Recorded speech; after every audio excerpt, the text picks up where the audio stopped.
chers abonnés, bienvenue dans le nouveau numéro de Zoom de Dr Patrick Bagny. Le sujet d'aujourd'hui va porter sur la marche à 4 pattes de bébé. Votre bébé, il a presque 10 mois, mais il ne marche pas à 4 pattes. Est-ce normal? C'est une question d'inquiétude. On s'interroge beaucoup. Est-ce normal que le petit là ne marche pas à 4 pattes malgré qu'il a presque 10 mois? Qu'est-ce qu'il faut faire?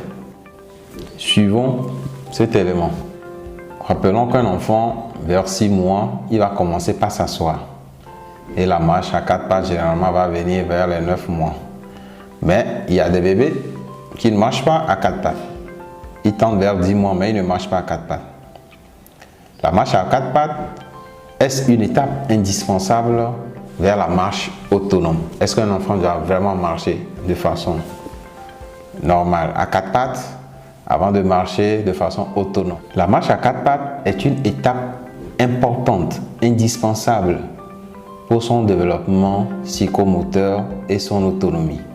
Mais ce n'est pas un passage obligé vers la marche autonome.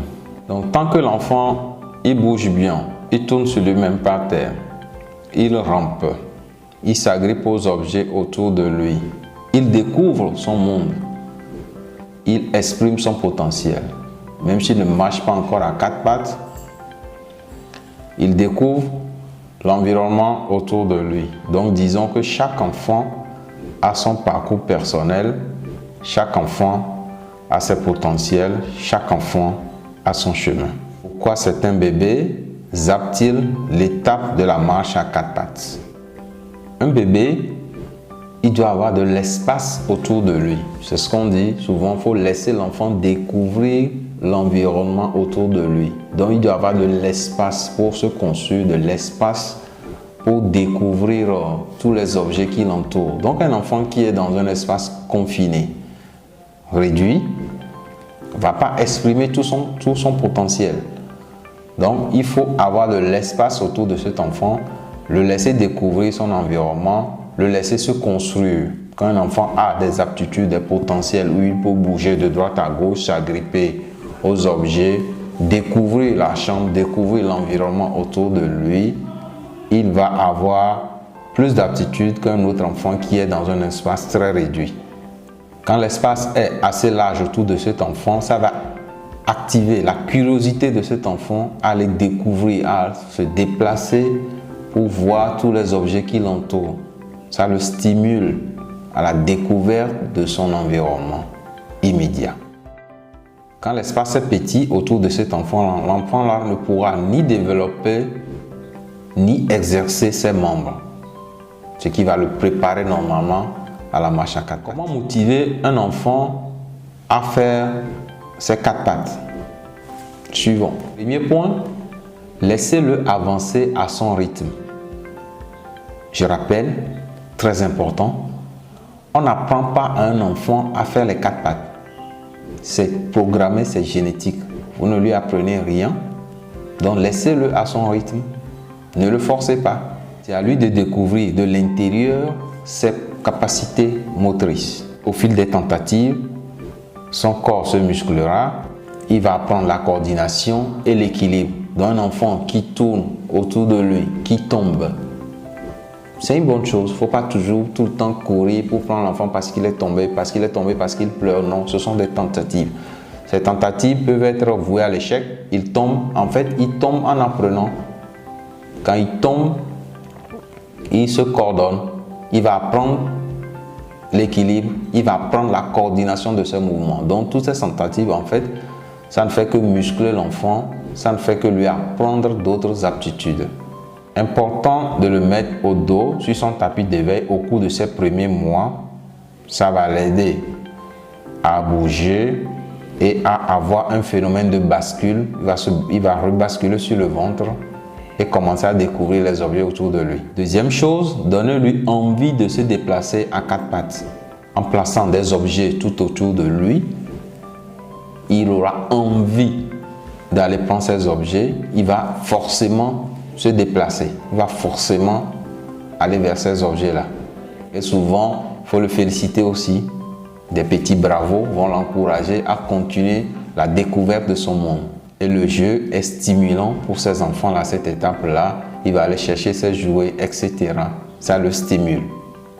Troisième chose, offrez-lui la sécurité. L'âge des 4 pattes est une étape importante dans la construction de son autonomie.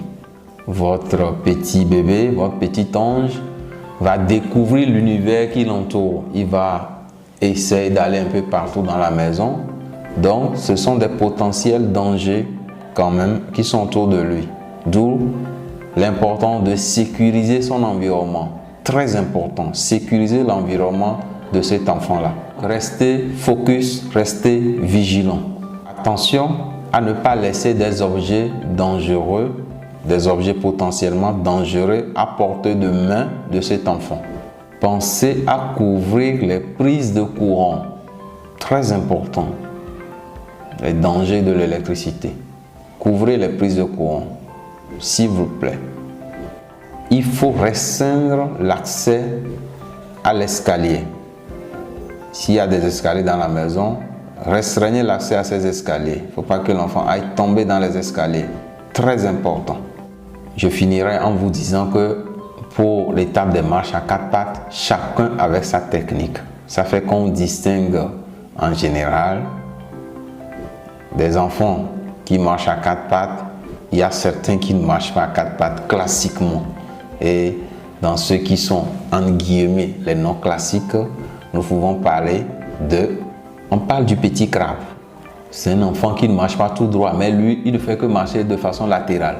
On dit sur le côté, sur le côté. Il ne marche pas à 4 pattes, il ne va pas devant, mais lui ne marche que sur le côté. Il va de façon latérale, donc on l'appelle le petit crabe.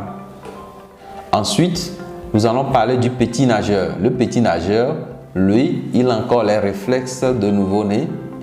Il marche à reculons. Lui ne fait que marcher à reculons. Donc, il s'éloigne des objets en fait. Donc, on l'appelle le petit nageur. Il y a l'hypertonique. L'hypertonique, lui, il va garder ses jambes raides. Les jambes sont toutes raides. Et il avance sur les mains et la pointe des pieds. Nous terminerons par le petit boiteux. Lui, il garde les mains au sol. Un genou à terre. Et il tend sa seconde jambe qui lui sert de propulseur. Donc, vous allez voir qu'il ressemble à un petit boiteux. L'essentiel, c'est le résultat. Merci de nous avoir suivis. Nous espérons que ce numéro vous a plu. Dans ce cas, partagez cette vidéo autour de vous. Ne likez pas seulement, partagez, partagez, partagez pour que l'information aille au cœur des familles. Merci et à très bientôt dans un nouveau numéro de Zoom de Dr Patrick Bagny. Ciao, ciao.